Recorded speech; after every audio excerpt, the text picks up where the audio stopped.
За тэгэхээр манай сургуульд бол маш олон төрлийн ийм сонирхолтой хүүхдүүд байдаг. За тэр хүүхдүүд маань өөрсдийн яг энэ хүрээллээ бүрдүүлэхийн тулд манай сургууль клуб гэдэг зүйлийг аягүй сайн нэмж ажилладаг байна.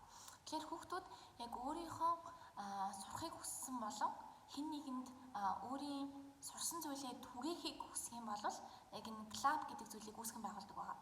За клубыг бид нэр хэрхэн дэмжиж ажилладаг вэ гэхээр ерөнхийдөө бол passion manager буюу яг энэ таны хүүхдийн сонирхлыг дэмжсэн ийм хүн ажиллагаа гэсэн үг байна. Тэгэхээр клуб болгоны үйл ажиллагаа яг өдөр болгон буюу одоо энэ хуваарийн дагуу явагдаж гин үү, үр дүнтэй байж чадж гин үү, хүүхдүүд клубаасаа үнэхээр ийм үн цэнтэй зүйлийг авч суралцаж хөгжиж чадж гин үү гэдэг дээр нь манай passion manager ерөнхий ихнэлт тавин мөн чиглүүлж ажилладаг байгаа.